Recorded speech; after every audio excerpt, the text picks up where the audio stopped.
नमस्कार दोस्तों। हाल ही में हमने ये देखा है कि जो अमेरिका ने कनाडा पर 100% टैरिफ का थ्रेट लगाया है, उससे जो अमेरिका की राजनीति है वो पूरी तरीके से बिखरती हुई नज़र आ रही है। और ट्रंप ने जो दुनिया को ये चीज़ समझाने की कोशिश की थी कि अमेरिका कभी भी किसी भी देश पर कार्रवाई कर सकता है, अमेरिका इतना शक्तिशाली है कि वो किसी भी देश को डरा सकता है, जैसे कि उसने वेनेजुएला के साथ में किया था। सेम चीज़ उसने कनाडा के साथ में भी करने की कोशिश की है, लेकिन यहाँ पर जो इम्पैक्ट हुआ है वो इम्पैक्ट बिल्कुल ही उल्टा हुआ है। क्योंकि जहाँ वेनेजुएला झुकता हुआ नज़र आ रहा था, वहीं कनाडा ने जाकर के चीन के साथ एक बेहतरीन डील कर ली है। आप यहाँ पर एनडीटीवी का ये आर्टिकल देख सकते हो कि Trump threaten Canada with 100% tariff over trade deal with China. और ये जो 100% टैरिफ की जो धमकी है वो ट्रंप ने अपने ट्रुथ सोशल अकाउंट से दी थी।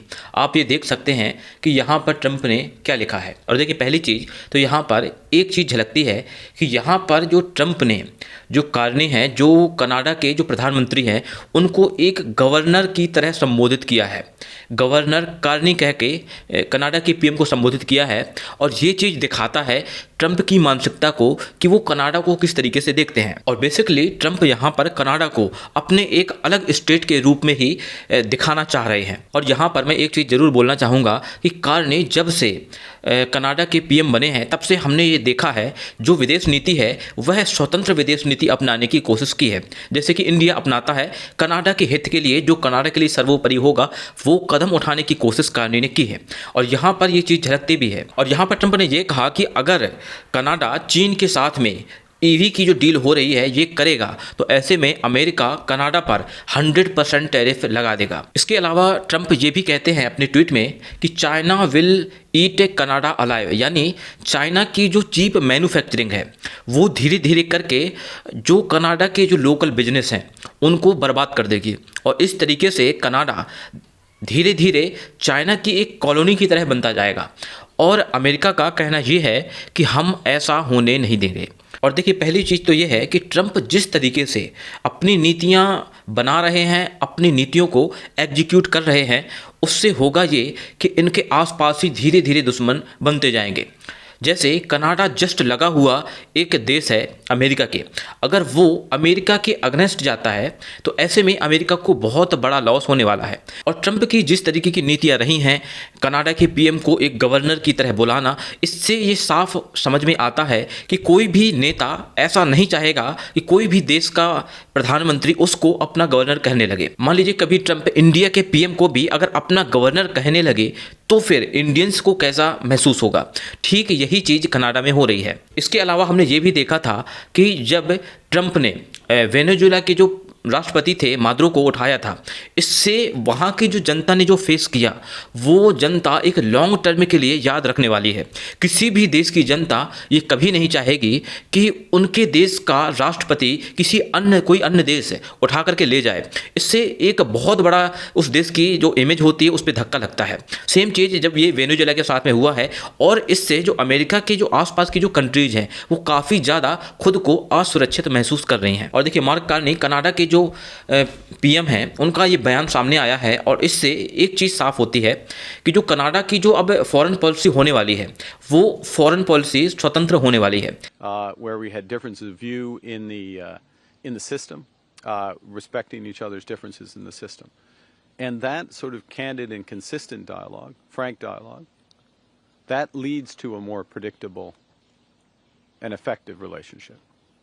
Our relationship, the one comparison I will give you with the United States, our relationship, this is no insight, is much more multifaceted, much deeper, much broader than it is with China. But yes, in terms of the way that our relationship has progressed in recent months with China, it is more predictable, and you see results coming from that.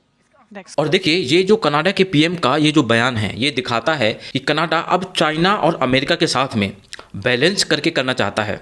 Canada ये बिल्कुल भी नहीं अब चाहता कि वो पूरी तरीके से अमेरिका के ऊपर डिपेंड हो जाए, क्योंकि ऐसा करने से अमेरिका की फॉरेन पॉलिसी इस तरीके से झलकती है जैसे कनाडा उसकी एक कॉलोनी हो। और देखिए यहाँ पर अगर कनाडा यूएस के अगेंस्ट जा कर के ये डील करता है तो ये एक बहुत बड़ा शिफ्ट होने वाला है जियोपॉलिटिक्स को लेकर के, जहाँ अब ये समझ में आता है कि सिर्फ अमेरिका अकेला ऐसा नहीं होगा जो कुछ भी करने के लिए तैयार हो जाएगा।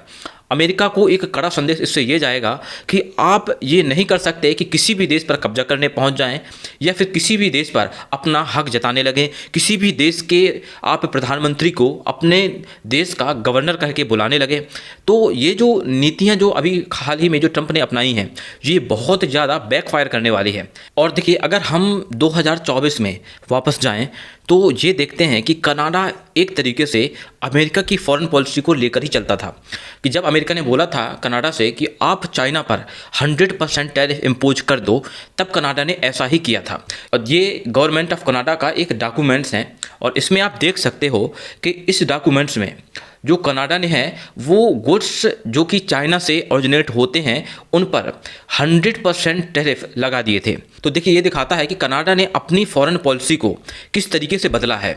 और ये कनाडा जो धीरे धीरे करके चाइना की तरफ शिफ्ट हो रहा है उससे ग्लोबल में जो फॉरेन पॉलिसी है उस पर बहुत बड़ा इम्पैक्ट आएगा। और देखिए यहाँ पर हमें यूएस की फॉरेन पॉलिसी में एक बहुत बड़ा ड्रॉप देखने को मिलता है कि एक तरफ आप इंडिया से भी अपने संबंध बिगाड़ रहे हो, एक तरफ आप पूरी यूरोपीय कंट्री से फ्रांस से अपने संबंध बिगाड़ रहे हो, आप अपने जस्ट बगल वाले देश कनाडा के साथ में भी अपने संबंध बिगाड़ रहे हो, आपकी जो संबंध है चाइना के साथ ऑलरेडी आप कॉम्पिटिटर हो। तो अगर ऐसा देखा जाए तो जब किसी भी देश का पतन स्टार्ट होता है तब ठीक ऐसी ही फॉरेन पॉलिसी अपनाई जाती है और कोई ऐसा ही नेता आता है जो एकदम से ऐसे फैसले लेता है जो किसी को कुछ समझ में ही नहीं आती। और आज के समय में आप देखोगे तो अमेरिका की फॉरेन पॉलिसी पर कोई भरोसा नहीं करता है। और यहाँ पर कनाडा के पीएम मार्क कार्नी ने भी यही सेम चीज़ बोली थी कि अमेरिका से ज़्यादा अब रिलायबल जो पार्टनर है वो चाइना हमको नज़र आता है।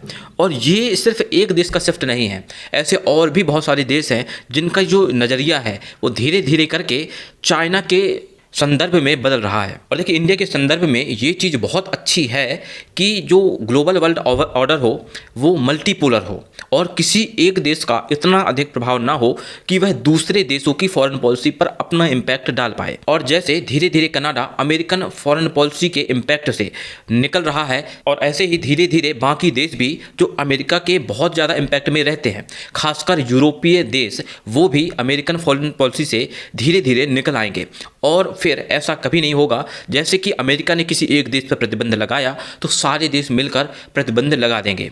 सभी का अपनी स्वतंत्र फॉरेन पॉलिसी होगी और इससे ग्लोबल ऑर्डर जो होगा वो बहुत अच्छा होगा। तो आपको ये वीडियो कैसा लगा, पसंद आया हो तो लाइक सब्सक्राइब जरूर कीजिए। मिलते हैं नेक्स्ट वीडियो में।